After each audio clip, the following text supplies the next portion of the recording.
In today's video, I wanted to talk a little bit about soil blocking with a mini soil block kit and using the Gardener's Workshop soil nutrients and cocoa fiber soil that I ordered from them.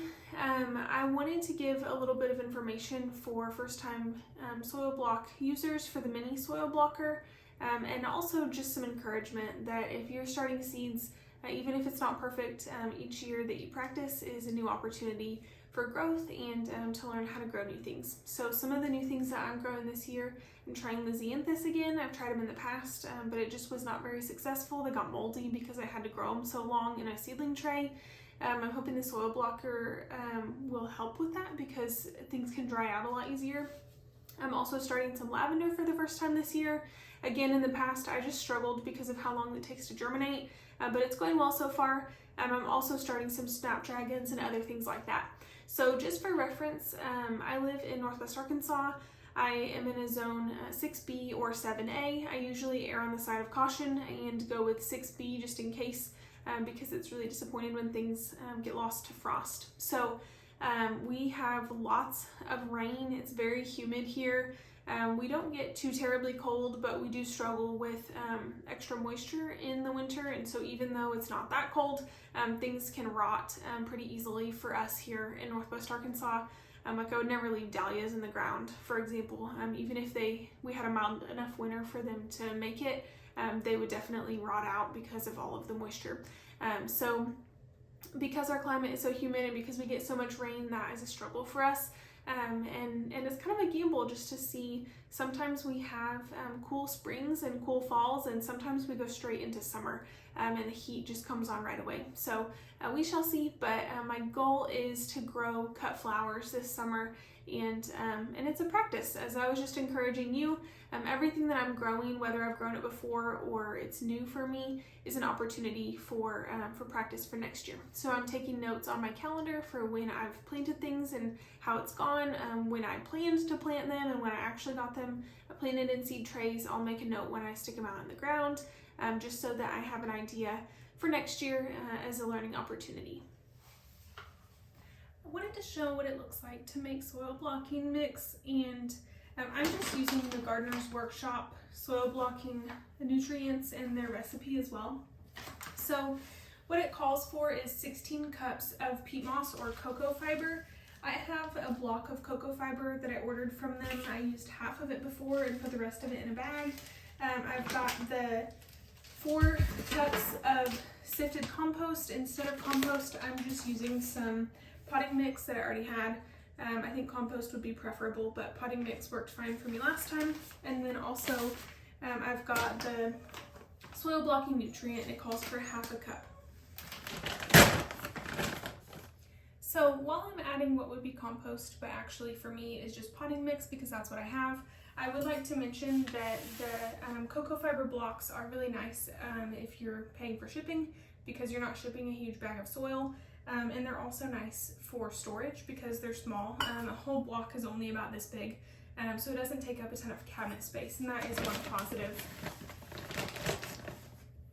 So I'll just add in my 4 cups of, like I said, potting soil because I don't have compost.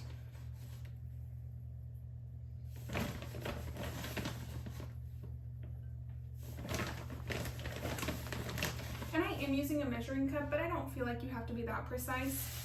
I'll show you what it looks like mixed up, and you'll notice that what I'm using for trays today is actually just parts of a takeout container. It's not fancy. You just need something with a big enough lip to hold water for when you water your cells.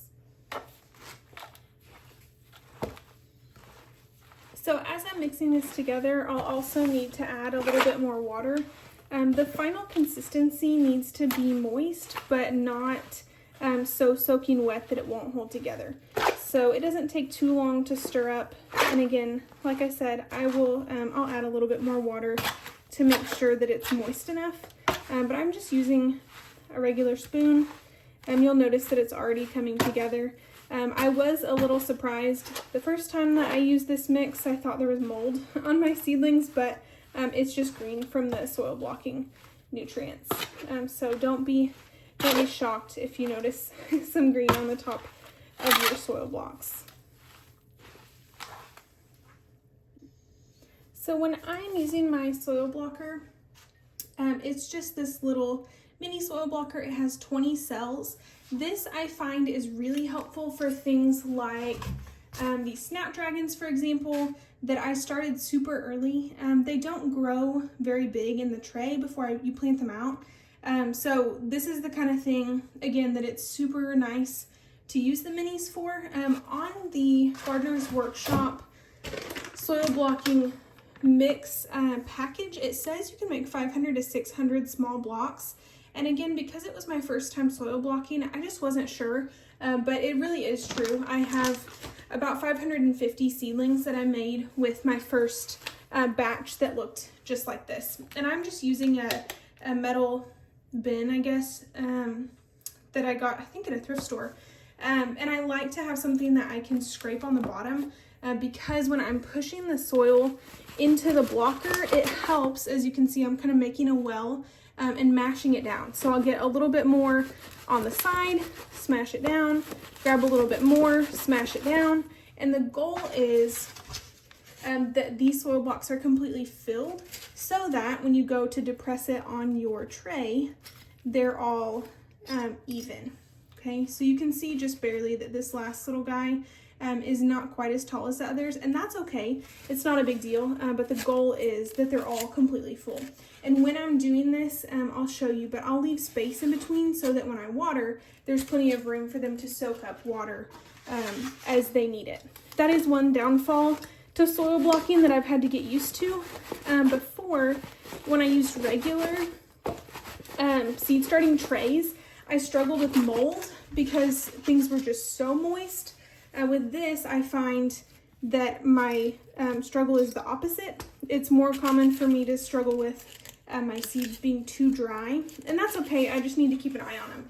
And again, I think it's better that they don't have mold. So if I show you this Snapdragon tray again, you can see that it's pretty light colored compared to the soil in my bin.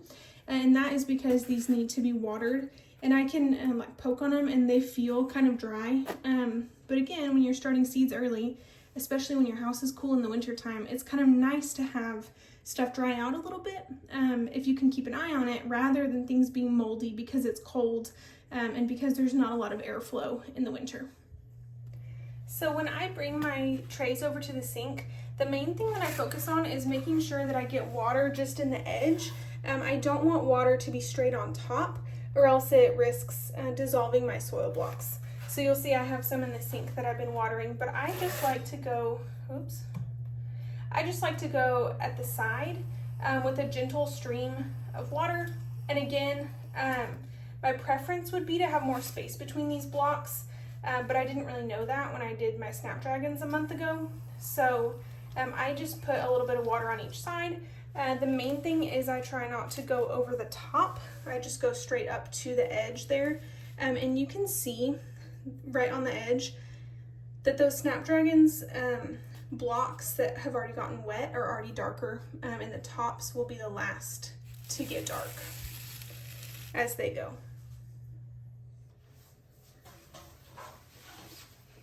I wanted to end this video just with some more encouragement that if you're starting seedlings for the first time, if you're using a soil blocker for the first time, if you're gardening for the first time, that this is an opportunity for growth and practice. It doesn't have to be perfect. A couple things I've noticed with the soil blocking kit are that one, I need to be more focused to make sure that I have things watered. Two, things seem to germinate quicker, so you can move them off the heat mat quicker.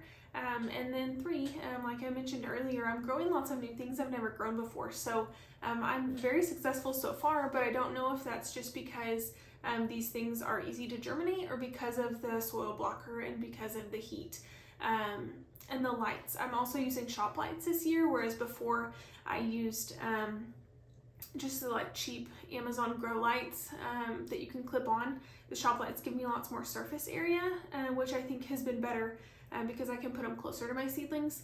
But again, this is just an opportunity for growth, and so I hope that you'll grow alongside me.